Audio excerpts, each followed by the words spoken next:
L'Aïd el-Kébir, l'Aïd el-Adha ou encore la Tabaski est une fête musulmane célébrée 2 mois et 10 jours après la fête du Ramadan.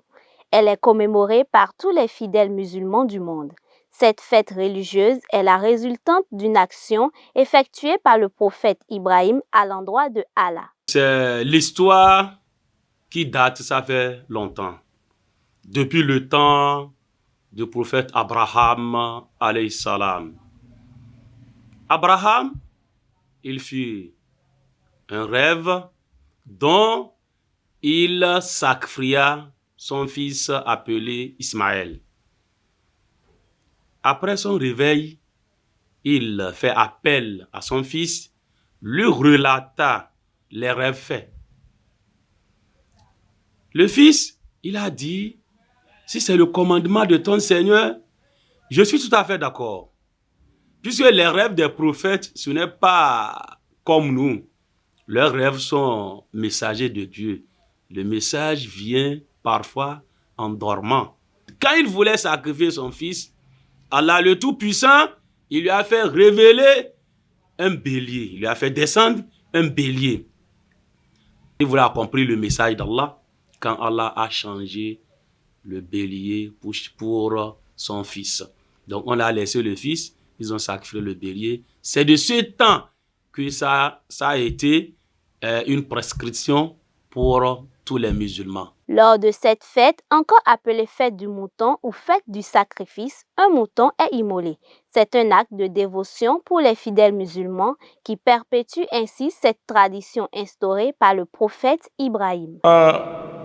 Nous faisons cette tradition, on sent qu'on est en train d'accomplir les recommandations de la religion. Ça est devenu une tradition pour tout musulman qui, en puberté, qui a les moyens, qui peut le faire. Et de nos jours, nous on a hérité. Et c'est ça que nous aussi on voulait accomplir. Ce que nous sentons, c'est qu'on est fiers, quoi. On est fiers de ce qu'on est en train de faire. On n'a pas désobéi à ce que nous avons hérité. Nous avons hérité. Si tu n'as pas les moyens, tu n'as pas les moyens. Mais quand tu as les moyens, il faut l'accomplir. Le sacrifice d'un animal à l'occasion de cette fête vient ainsi en hommage à Dieu. D'abord, Allah le Tout-Puissant dit, c'est pour voir notre croyance, tel qu'il a vu celui de Abraham.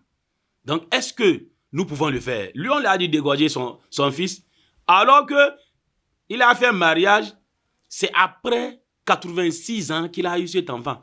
Seul, on lui dit de sacrifier. Donc, pour voir est-ce qu'il peut le faire. Est-ce qu'il peut avoir que c'est le bon Dieu qui l'a donné, c'est lui qui l'a commandé de le sacrifier. Mais c'est ce qui a été fait. On veut voir nous-mêmes, notre croyance. Est-ce qu'on va le faire? Ce n'est pas mouton seul. Les bêtes à immoler sont au nombre de 8.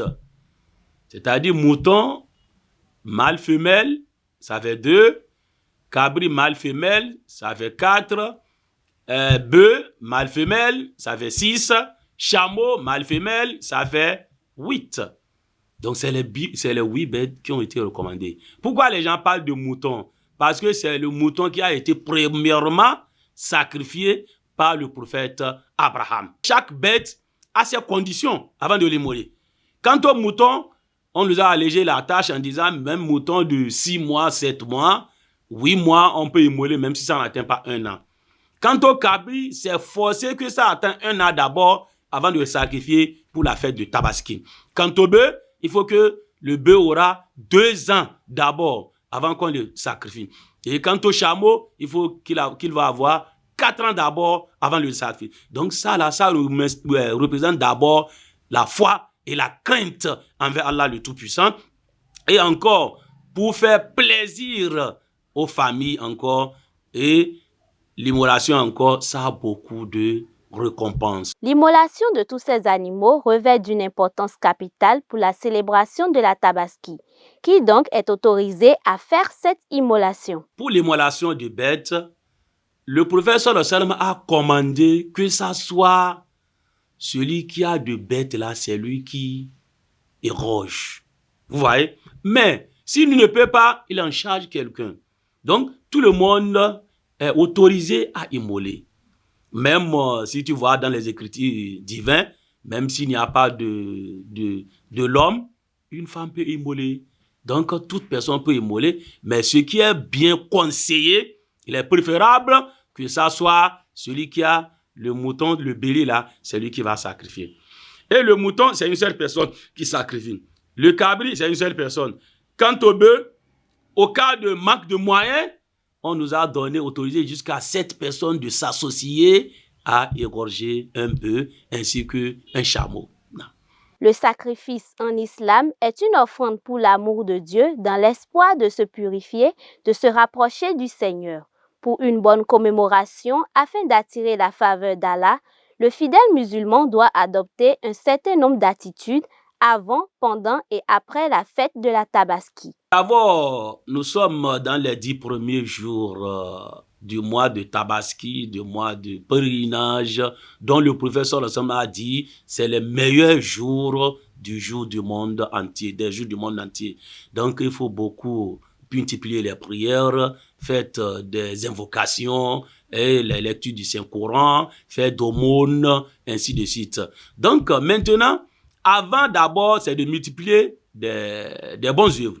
Et après la Tabaski, même du jour de la Tabaski, il a l'invocation qui est autorisée.